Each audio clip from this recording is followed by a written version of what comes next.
Muito boa tarde, é um prazer estar aqui, integrado nestes seminários, que são seminários que fazem parte da estrutura curricular de cursos, da APM e STM, mas não estou aqui na qualidade de professor do Instituto Politécnico de Beja, estou aqui na qualidade de investigador do Instituto de Filosofia da Universidade do Porto. Oi? Talvez já se veja.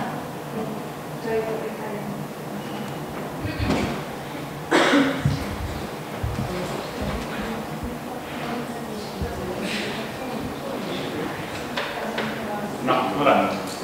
Estava a dizer, é como investigador do Instituto de Filosofia da Universidade do Porto, porque me pediram para eu fazer um projeto de investigação que tenho desenvolvido desde há um ano, esta parte, sobre a temática da investigação. Da imaginação.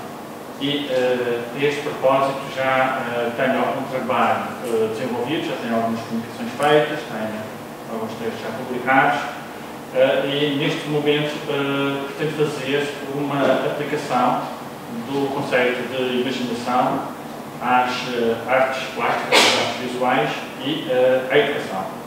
Mas isto faz parte de um plano de atividades do Instituto de Filosofia da Universidade do Porto. Portanto, à partida, a temática, melhor, a abordagem será uma abordagem filosófica. Este Instituto de Filosofia, ao qual eu tenho a honra de pertencer como investigador principal, é um instituto, é uma unidade de investigação da Universidade do Porto, é uma unidade de investigação muito bem conceituada, tem sido recorrentemente avaliada, anos seguidos, 26 anos, pela FCT com nota de excelente, algumas vezes foi mesmo dada como uma referência da melhor unidade de investigação do país, todas as unidades de investigação das universidades portuguesas, o que é naturalmente uma grande honra e uma grande responsabilidade. Realmente o índice de produção e de visibilidade internacional que tem este Instituto é uma coisa muito grande e pediram para fazer aquilo que eu iria fazer lá na Universidade do Porto, pediram para o fazer aqui. E por concordância com o professor Aldo, com toda a comissão de curso, acharam por bem que eu poderia integrar este seminário aqui dentro desta sequência de seminários. Creio que pode ser útil porque vamos falar sobre imaginação. E a imaginação é um tema que interessa praticamente toda a gente, interessa a toda a gente que se dedica às artes visuais, à comunicação, à postura de própria pessoa inteligente, que no fundo é isso que eu vou querer aqui chegar. E, portanto, é dentro desta lógica que aparece aqui, como está ali dito, o meu nome, depois aparece investigador, e exatamente é nessa qualidade que aqui estou. Pus ao lado deste cartaz, propositadamente ali, uma imagem, uma das primeiras imagens sobre a estrutura de um átomo. É porque aquilo que isto pode ter a ver com a imaginação. Ora bem, tem tudo, tem tudo. Na altura em que se formulou a teoria atómica, mas já a teoria atómica é uma teoria já nos vem desde os gregos clássicos, desde o século IV a.C. já se falava na estrutura atómica da matéria. Mas no fim do século XIX foi proposto este modelo. Este modelo é pura imaginação. Na altura, portanto, isto não há ainda nenhum produto tecnológico suficientemente forte para fazer aquilo que nós hoje fazemos, que é uma espécie de fotografia, entre aspas, não é? Com um microscópio eletrónico, porque a um microscópio eletrónico ninguém lá põe os olhos para espreitar-se, não é assim que se faz, ou uma chapa fotográfica, portanto precisa de ser codificada para produzir aquilo que lá está, mas este é um modelo. E isto tem a ver com o poder da mente. E onde eu quero chegar é exatamente que a imaginação funciona como capacidade mental extraordinariamente importante para percebermos o universo da ciência, para percebermos o universo das artes, que isso é óbvio para toda a gente, mas também para o nosso dia-a-dia. Ora bem, este é o cartaz, desculpa lá, eles lá na Universidade do Porto fizeram um cartaz diferente, o cartaz anterior é o cartaz que foi feito aqui de acordo com os seminários aqui das turmas. Este é o cartaz que estava lá fixado na Universidade de Porto. Ora bem, ideias, imagem e imaginação. Fundamentalmente aquilo que me interessa é exatamente perceber a que título é que a imaginação interfere dentro do conceito de ideia. O que é uma ideia? O que é essa estrutura fundamental da mente a que nós chamamos de ideia? Quero aqui, de algum modo, retirar algumas imagens erradas acerca daquilo que são ideias, porque elas estão associadas a imagens. É como se uma ideia fosse uma imagem de uma realidade. Tenho a ideia de cadeira quando estou a representar uma cadeira ali, um quarto perto, um posto. Esse é um conceito errado. Vou explorar um bocado essa noção. Gostaria de partir como leitmotiv para toda esta minha intervenção neste seminário com uma frase de Aristóteles. Num pequeno texto de Aristóteles que se chama da memória, não se chamava da memória, se chama da Yuba, não, Juba, Ton Meneses, que é o conceito de memória para os gregos. Mas traduzido para o latim, como é conhecido, é da memória. E diz isto Aristóteles: não é possível pensar sem uma imagem. Areu fantasmatos, em grego. Porque é a mesma coisa pensar e desenhar. Diágrafo, desenhar diágrafo. Ora bem, o que é isto? Que importância é que isto tem? Um outro texto de Aristóteles dizia que nós deveríamos desconfiar do pensamento, de todo o conceito, que não pudéssemos desenhar, que não pudéssemos ter, de facto, este tal diagrama. Porquê? Porque se não o pudéssemos fazer, dificilmente o iríamos compreender. E, portanto, temos aqui já à partida o mote para tentar perceber o que é o poder da imagem. A imagem que dá a pensar. Realmente é muito difícil nós começarmos a fazer qualquer coisa em termos de pensamento sem visualizar. É certo que nós temos outros científicos, temos outros canais de comunicação, de contacto com o exterior, mas a visão é particularmente importante para a atividade mental. Portanto, reparem que está aqui este quadro do Magritte. O que vês? Pergunto eu. O que vês? E neste caso, aqui a visibilidade é aquilo que está marcado como, bem, através dos olhos, tenho lá todo o mundo, é isto que está aqui representado, não é? Portanto, tenho esta ideia de que todo o céu, representar aqui, simboliza aqui o universo, é como quem diz, todo o universo está no teu olho. Isto é uma mensagem grega que é absolutamente fundamental para percebermos que tudo aquilo que existe é tudo aquilo que nós conhecemos. Tudo aquilo que desconhecemos é uma forma de não existência. Eu chamo a atenção para este conceito de não existência, porque eu vou tomá-lo exatamente no fim como qualquer coisa que é absolutamente importante para a imaginação. A imaginação relaciona-se com o que não existe. Isso é extremamente importante para dar a pensar e esclarecer aquilo que existe. Também é muito importante saber-se que a imagem está intimamente relacionada com o conceito de luz. A luz da razão, a luz é aquilo que permite que os objetos possam ser percebidos e que, portanto, também está associado ao conceito de imaginação. A imaginação tem a ver com aquilo que torna visível a realidade. E isto também é um dos pressupostos do trabalho da arte. A arte é aquilo que dá a ver, é aquilo que ajuda a perceber aquilo que vemos. E, portanto, eu gostaria de começar esta intervenção aqui neste seminário pedindo-vos que respondam a este desafio. Este desafio é, em primeiro lugar, isto.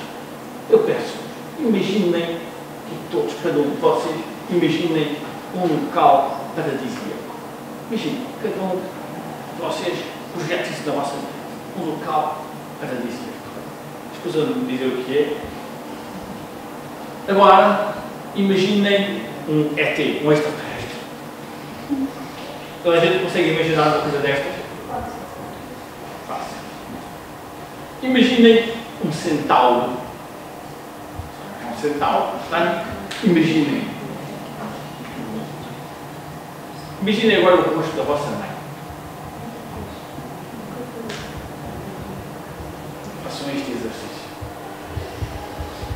Agora imaginem uma coisa diferente. O que seria ganhar o Euromilhões? Imaginem. Ok? Imaginem o que seria não morrer nunca.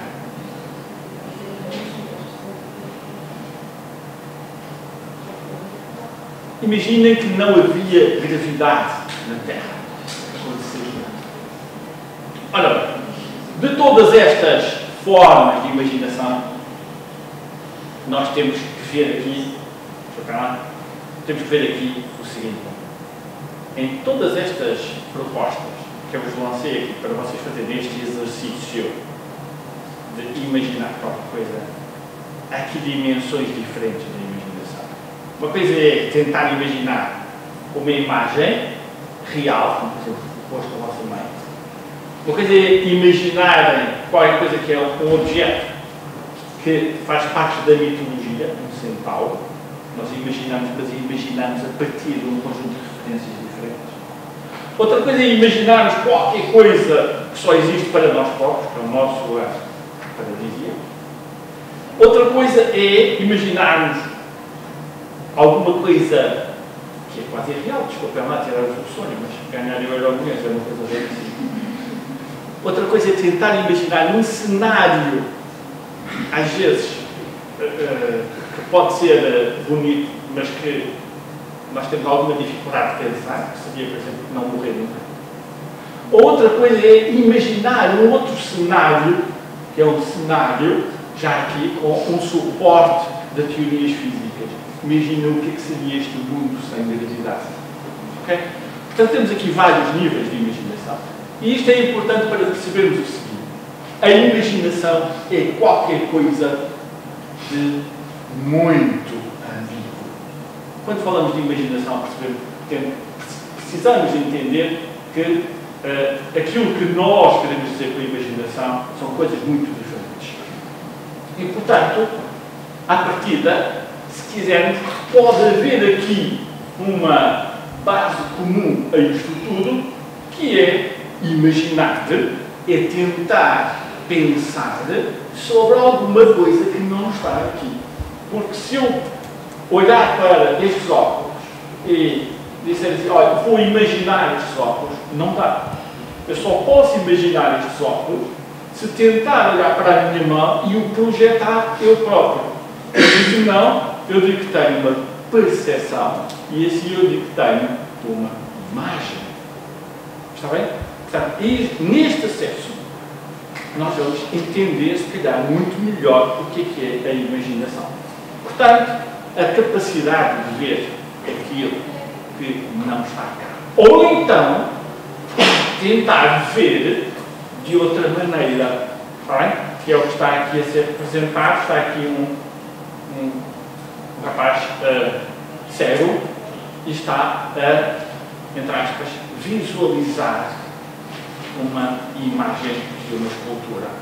Portanto, imaginar é qualquer coisa que é mental, que é produto da nossa atividade e que tenta reproduzir alguma coisa que não está cá.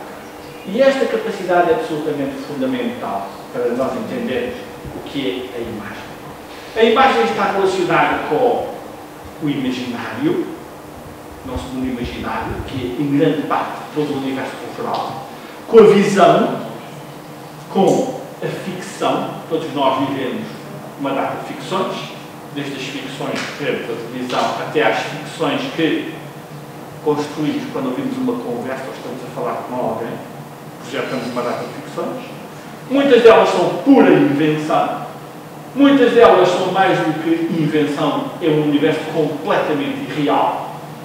Ou então pode ser um universo irreal, mas altamente poético, ou seja, altamente significativo. Que quer dizer muito. E, por outro lado, ainda pode ser um símbolo, ou seja, para além do ético e ter o referente todo subjetivo e individual, tem um referente que pertence a toda uma comunidade, que só há símbolos para uma comunidade. E é a partir de agora, daqui, que eu vou começar a estruturar a minha comunicação neste seminário. E para isso vou pedir a vossa atenção, vou ler aqui um textinho que preparei e que espero que seja entendível por toda a gente. Em primeiro lugar, ouve-se bem? Toda a gente ouve mesmo em cima? Certo. Obrigado. Ora bem. Apesar de reconhecermos o lugar primordial da imagem e da capacidade de produzir imagens como fundamental na cultura contemporânea, pensamos que é necessário esclarecer alguns conceitos para melhor compreender as suas possibilidades e limitações. A imaginação, como faculdade ou capacidade de produzir imagens, desempenha um papel fundamental na construção das ideias e este é um dos grandes objetivos da aprendizagem. Ao traçar resumidamente um pequeno historial da forma como esta faculdade humana foi sendo entendida e valorizada, podemos aperceber-nos da sua importância decisiva em toda a vida mental. Nem sempre a imaginação foi valorizada devidamente.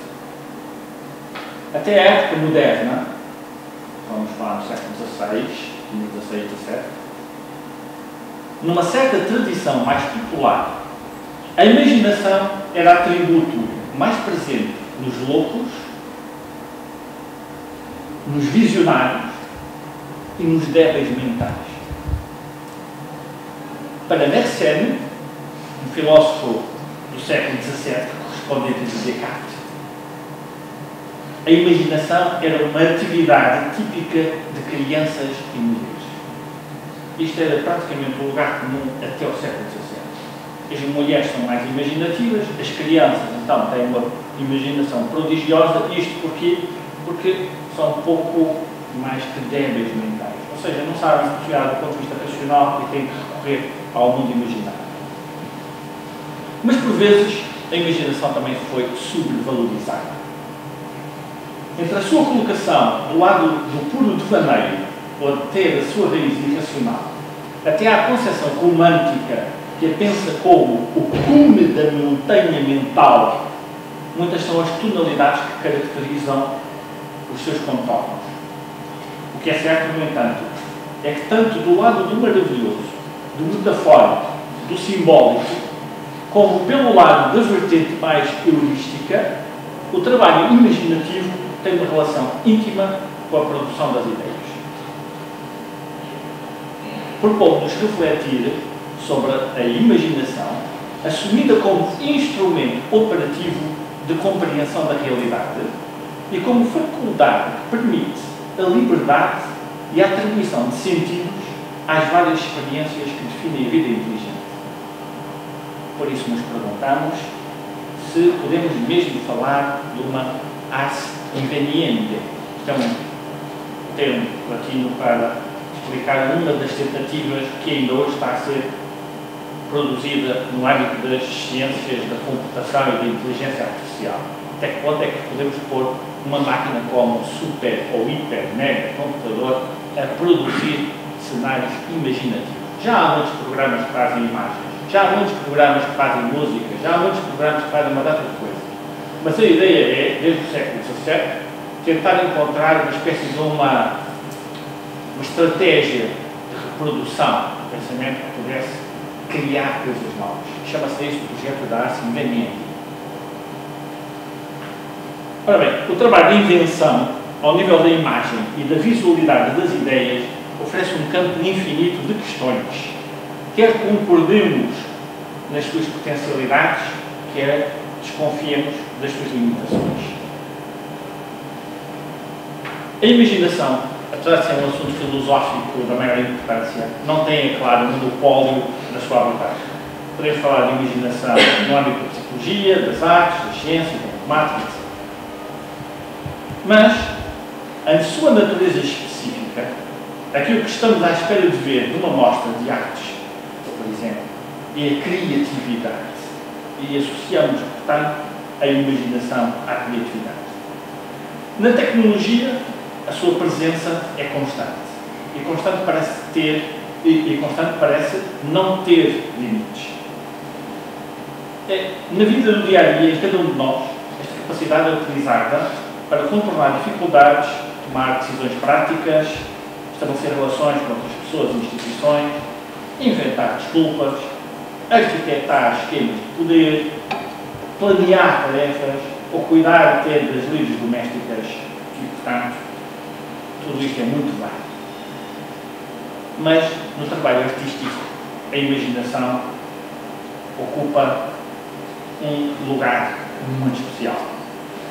Darius Gott, um dos grandes autores das ciências cognitivas, num texto incomprovável que concerne este tópico, relaciona de modo estreito a criatividade e a imaginação.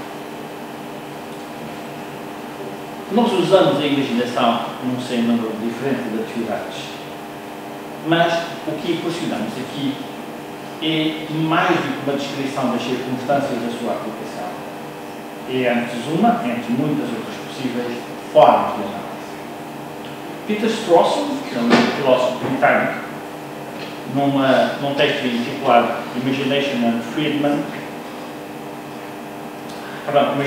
Perception, num texto que é Freedom and Presentiment, apontava 3 áreas semânticas para a imaginação. Por um lado, a imagem mental, por outro lado, a imaginação como invenção e, por último, a imaginação como crença ou ilusão. E nós podemos seguir aqui um rol muito grande de palavras ou expressões que podem querer significar a imaginação. Mas, na parte da imaginação, esta trajetória reflexiva em torno da visão é antiquíssima. Platão, embora reconhecendo algumas das suas virtudes, sublinhava os seus prejuízos, nomeadamente as limitações decorrentes do mundo daquilo que aparece, ou seja, nos casos em que o pensamento fica preso aos imperfeitos contornos da visualidade. Na origem, a imaginação, ou imaginatio, é uma tradução latina do grego fantasia. Para Platão, fantasia tem um sentido ambíguo. Ora é aquilo que aparece verdadeiramente, ora é uma aparência ilusória. E o fantasma é aquilo que aparece. E a nossa mente está povoada de fantasmas, bons e maus fantasmas. Outra palavra grega para imagem é eide, ou eidelon, que os latinos traduziram por visio, visão. E ainda que pertencendo praticamente a este campo semântico de imaginação, fantasia, fantasma, podemos perceber que as variações da tradução podem ter consequências muito grandes. Ora bem, no meio disto tudo, há que fazer uma distinção importante. O que aparece por si e aquilo que aparece para dar a ver alguma coisa. Por vezes, sobretudo no período medieval, a imaginação é a faculdade de receber imagens e a fantasia a faculdade de produzir imagens. Como diz Maurizio Ferraris, a imaginação proporciona o homem e o cavalo e a fantasia constrói o centauro. Mas esta só é uma distinção possível se assumirmos que a fantasia é a capacidade de associar certas imagens ou conceitos de modo livre. Neste sentido, a fantasia é produto de uma capacidade que raia as fronteiras do delírio e da fantasmagoria. Um caso típico de produção é este do Bosch. Nós estamos aqui perante imagens que são fantasmagóricas, irreais, mas todas elas também carregadas de sentido. Dentro desta tradição específica e característica da época medieval, é ainda notório o papel do esmirável e do maravilhoso entendido como aquilo que não é normal. Mas a grande questão que eu quero colocar aqui, não é esta, a questão que eu quero colocar é esta. Como é que nós temos imagens na nossa mente? E como é que utilizamos o enorme arsenal de formas que temos para construir estes cenários? É evidente que tem que ser visto. É evidente que tem que ser nos vastos palácios interiores, parafraseando aqui Santo Agostinho nas Confissões, ou seja, no universo da memória. Outro aspecto a considerar é a realidade dos objetos imaginários, ou seja, a natureza da ideia imaginária. Já que existe uma distinção clara entre uma imagem e uma representação, imagem, como vimos há bocado, aquilo que eu imagino está, a representação é aquilo que eu estou a ver neste momento, entre algo que é produto da nossa mente e algo que vemos porque está aí, de frente de nós, compreende-se que o produto da imaginação, esse tipo de imagem, pertence, de certo modo, a um mundo irreal e que tem um estatuto ambíguo. A sua existência é intencional, é um projeto, e algo tem o seu lugar específico da mente daquele que imagina. O mundo imaginado tem uma realidade fundada numa teia de construções mentais e quer o espaço, quer o tempo que o configura é diferente do mundo habitual.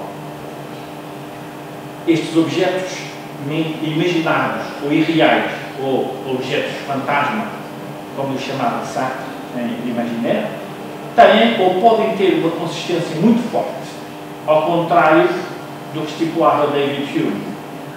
David Hume considerava que a distinção entre a representação de um objeto visto e um imaginário é que havia uma diferença de grau de vivacidade, chamava ele vivacidade, ou seja, quando nós temos uma representação, temos uma experiência muito vivida, o imaginário é mais fluido.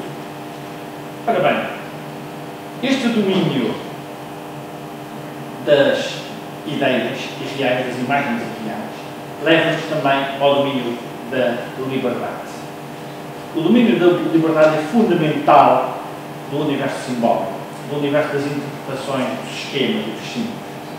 É nesse sentido que Kant falava também no jogo livre da imaginação, ou seja, a capacidade que a nossa mente tem de utilizar livremente algumas imagens.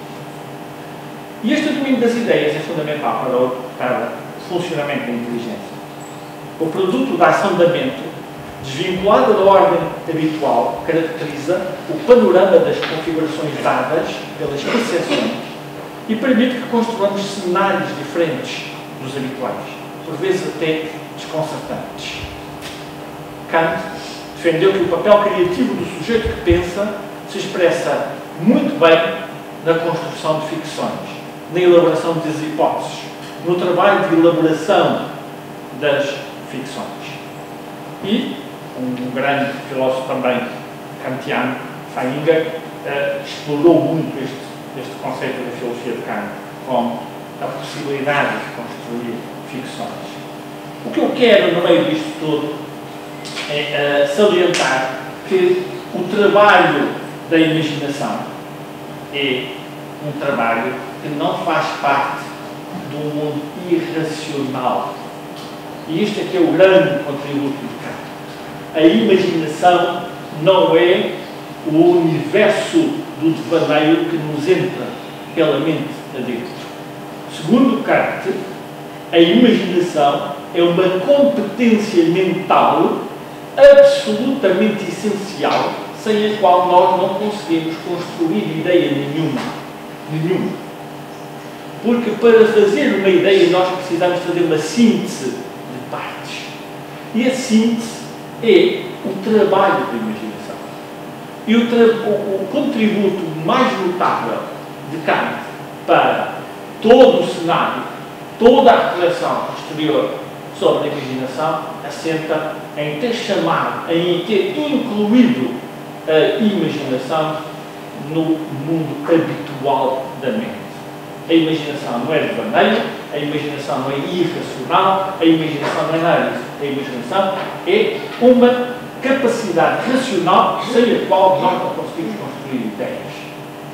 E todo o meu texto, não vou ler todo o texto que está, mas todo o texto que aqui está é uma exploração exatamente desse sentido. Só há ideias porque é possível nós construirmos sínteses, construirmos símbolos. Uma ideia, como dizia um dos grandes filósofos do século XX, um americano chamado John Dewey, as ideias não são representações de alguma realidade exterior. As ideias são uma espécie de invasão do futuro. As ideias são instrumentos, são ferramentas que a nossa mente utiliza para nos orientarmos no mundo real. E é importante nós percebermos que a imaginação é um trabalho de síntese de imagens. Nós, quando vemos alguma coisa, para termos a ideia, temos que nos desvincular da representação. Porque senão estamos demasiado presos a este mundo e não vamos muito longe. Daí o título desta obra, que está de Magritte, é exatamente isto. O que nós imaginamos é sempre. O que nós imaginamos são cenários possíveis. O que nós imaginamos são o que faz parte do nosso património. O nosso património mental vive de imagens, mais do que representações. Representações, como estava há bocado a dizer, são estruturas que recebemos do exterior. E imagens são aplicações da nossa inteligência, que é feita, como está aqui nesta configuração desta obra de Archibald, que é uma espécie de projeção daquilo que podemos fazer com a síntese das imagens. As nossas imagens são produtos da nossa imaginação e que nos levam muito longe. Eu gostaria de refletir aqui num verso pequenino de Fernando Pessoa que diz o seguinte: o mito é um nada que é tudo. É um verso muito bonito de Fernando Pessoa que tem múltiplas interpretações. Eu pensei nele para esta comunicação e escrevi o seguinte: o mito é um nada que é tudo. Mas este nada deve ser entendido como um nada relativo ao sujeito, aproximando a carga significativa do entendimento que Jean-Paul Sartre tinha desta noção. O nada, para Jean-Paul Sartre, não é um nada ontológico, é um nada relativo, é aquilo que está do outro lado de mim, é aquilo com o qual eu me relaciono e que não é propriamente eu, porque se fosse ser eu não saía não passava de ser próprio, não era sempre um eu mesmo. Portanto, é o que não pertence ao domínio do objetivo. É antes o que se coloca como o possível, não como o que já é, ou que se projeta como um cenário fantasmagórico, opaco, previsível, linear. O nada é aquilo que é indeterminado. O ser é aquilo que é determinado. Determinado é aquilo que é habitual, é aquilo que segue uma estrutura já feita. A imaginação tem a ver com este nada. Tem a ver com este nada que sem o qual a nossa imaginação não funciona. Sem surpresas, o real, o ser. Porque o que se encaixa no universo arrumadinho do real plausível ocorre na estrutura do previsível. A ordem do ser, ou se quisermos, a força dos passos, garante à partida a clareza e a coerência da realidade que se vive. Por isso faz sentido pensar na imaginação como o acesso ao irreal e também, nesse sentido, ao mito que Fernando Pessoa aludia, que se ajusta bem a esta consideração. Mas a narrativa irreal tem uma série de virtudes. A começar por ser um espaço de liberdade. O reino onde as regras e as estruturas já feitas ficam de fora. Ajusta-se perfeitamente ao mundo das ideias, se por ideias entendermos operadores que possibilitam a criatividade e não as considerarmos representações ou, se quisermos, fotogramas de um mundo pré-existente. Este é um sentido daquilo que nós exploramos aqui. E, portanto, esta imagem